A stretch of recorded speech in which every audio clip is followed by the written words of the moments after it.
Thomas grabs a bottle of acid that he keeps in a bag and pours it all over his face to render his features unrecognizable. Back in the apartments, Owen and Abby are touching hands through the wall when Abby hears the news of a murder suspect getting hospitalized for burns. She goes to the hospital and asks to see her father, but the receptionist says access is restricted by the police. As Abby leaves, the receptionist notices she isn't wearing any shoes and takes pity on her, but when she goes outside to stop her, she's gone.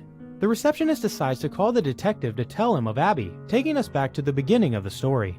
Abby has climbed the building and is now watching Thomas through the window. After she taps the glass, Thomas comes over and shows her he cannot speak when she asks to be allowed to come in. They press their foreheads together before Thomas offers his neck to Abby to feed, which she accepts. As he loses consciousness, his body slowly slips and falls to the snow-covered ground.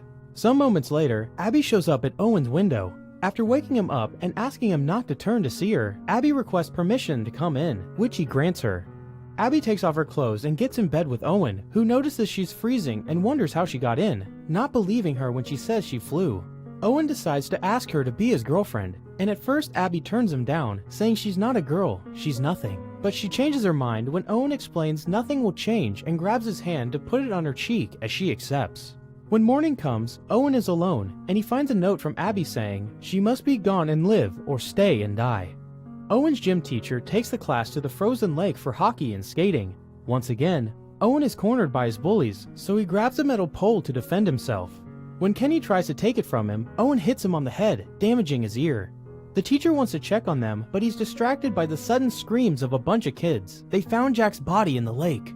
After Owen and his mom have a meeting with the principal to discuss his actions, they go home, where they are visited by the detective wanting to ask some questions. Owen is sent to his room, and when watching through the window, he sees the cop